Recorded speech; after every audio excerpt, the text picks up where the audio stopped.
पुराने अरबी शहर नूराबाद में सुबह की सुनहरी रोशनी फैल चुकी थी।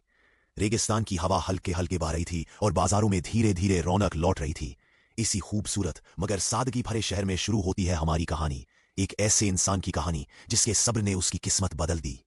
नूराबाद के एक कोने में मिट्टी की दीवारों से बनी एक छोटी सी दुकान में यूनुस नाम का एक गरीब दर्जी सिलाई में व्यस्त था। उसके कपड़े पुराने थे, लेकिन चेहरा ईमान और सुकून से भरा हुआ। वही उसकी मेहनत, वही उसका सहारा था। घर लौटकर यूनुस अपनी छोटी बेटी जोया के पास बैठा। बच्ची कमजोर थी, उसकी आंखों में थकान साफ दिख रही थी। यूनुस का दिल टूट जाता, लेकिन वो उसके सिर पर हाथ रखकर बस यही कहता, अल्लाह सब ठीक करेगा। डॉक्टर ने बच्ची को देखकर गंभीर स्वर में कहा, जरूरी दवाएं तुरंत शुरू करनी होंगी, वरना हालत बिगड़ सकती है। यूनुस ने सिर झुका लिया, क्योंकि उसके पास पैसे बहुत कम थे, लेकिन बेटी का दर्द देखकर उसका दिल भर आया।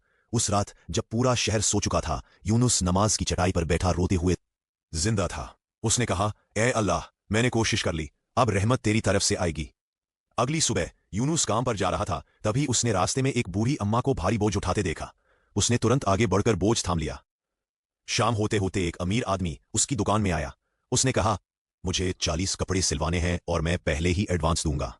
तुम्हारी ईमानदारी के बारे में सुना है। यूनुस की आंखों में उम्मीद चमक उठी, जैसे उसकी दुआ सुन ली गई हो।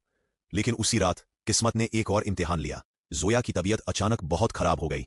यूनुस उसे गोद में लेकर भागा, दवाइयां लीं और इलाज में वह सारा एडवांस खर्च हो गया। पैसा गया, लेकिन बेटी की सांसें बच गईं। कई दिनों तक काम रुका रहा, पैसा कम होता गया, लोग ताने देते। यूनुस कब तक सब्र करेगा? ये दुनिया सब्र करने वालों को नहीं देखती। लेकिन वह मुस्कुराकर कहता, जो अपने रब पर भरोसा रखता है वो हार नहीं सकता। एक रात वह मस्जिद में बैठकर गहरी दुआ कर रहा था। आंसू उसकी दाढ़ी भीगो रहे थे। उसने कहा, ए रब, मुझे रास्ता दिखा दे, मैं तेरी रहमत की तरफ देख रहा हूं। उसी पल उसके पीछे एक हल्की आवाज आई। एक अनजान शख्स खड़ा था। उसने कहा, मैं दूसरे शहर से आया हूं, मुझे एक सच्चे दर्जी की तलाश है। अगर चाहो तो मैं तुम्हें नई दुकान दूंगा और दोगुनी मजदूरी भी। यूनुस की आंखें भर आईं। ये मदद इंसान की नहीं, अल्लाह की थी। यूनुस अपनी बेटी को लेकर नए शहर की ओर रवाना हुआ। रेगिस्तान के लंबे सफर के बाद जब वहां पहुंचा, तो वहां उसे उम्मीद से भी ज्यादा बेहतर जिंदगी मिली। नई दुकान, इज्जत और सुकून। कुछ महीनों में जोया पूरी तरह ठीक हो गई। उसके चेहरे पर फिर से वही पुरानी मुस्कान लौट आई। यूनुस हर दिन अल्लाह को शुक्रिया कहता कि उसने उसकी बेटी को शिफा दी। नई दुकान पर काम इतना बढ़ गया कि लोग कतार में आने लगे। यूनुस का नाम नए शहर में फैलने लगा। अब वहां वही गरीब दर्जी नहीं रहा, बल्कि सब्र और भरोसे का एक जीता जागता उदाहरण बन चुका था।